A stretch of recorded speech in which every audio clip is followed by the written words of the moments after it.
Donc, nous allons partir donc d'un fichier fourni par la presse, récupéré donc sur le logiciel la presse. Donc là, un fichier de compression axiale. Donc, pour pouvoir récupérer les données dessus, le plus simple est de le transformer en tableur. Donc, la première chose à faire, ça va être de copier ce fichier, de le coller. Là, donc, nous avons une copie, et cette copie, nous allons la renommer.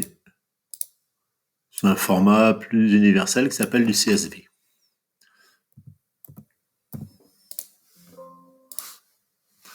Vous voyez, là, avec le paramétrage ordinateur, je peux l'ouvrir avec un lecteur de un logiciel de tableur. Donc là, je vais l'ouvrir avec LibreOffice. Lors de l'ouverture avec LibreOffice, il me propose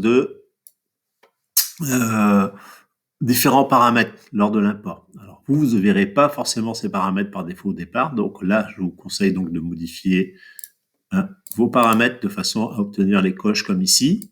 Faites bien attention ici dans le autre, le champ autre, de sélectionner un symbole qui soit le symbole séparateur ici, qui est le point d'exclamation. Celui qu'on retrouve, par exemple, hop, si je vais un peu plus bas, dans la série de chiffres, hop, ben là on l'enlève, mais si je fais ça, vous voyez, les points d'exclamation apparaissent à la fin des nombres. Donc là, ça devient une limite de séparateur. Donc vous paramétrez ça comme ça, vous lancez, et vous avez donc un fichier qui s'appelle groupe 1, compression, numéro 1, copie CSV. Bon, voilà, donc vous avez votre fichier source. Donc, qu'est-ce qu'il y a dedans? Des dates, des choses comme ça. Beaucoup de paramètres qui sont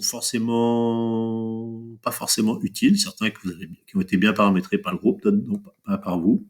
D'autres non, et ça n'a pas été fait par vous dans ce cas-là. Donc, a priori, cela n'est pas très intéressant. Ce que vous allez avoir besoin, c'est cette série de chiffres.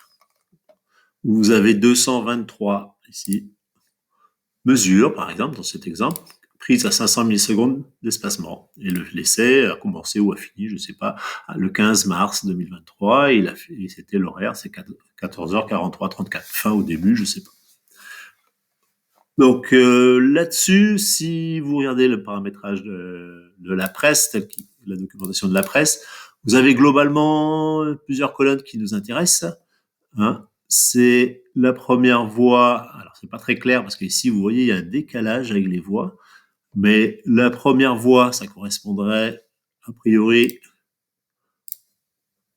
aux efforts. Alors, c'est un type de mesure. Alors, on va commencer à marquer les unités. Alors, ça doit être le maximum admissible. Vous avez également un capteur de déplacement qui se retrouve ici. Alors, celui-là, il faut le retrouver, le 20 mm, qui va jusqu'à 20 mm.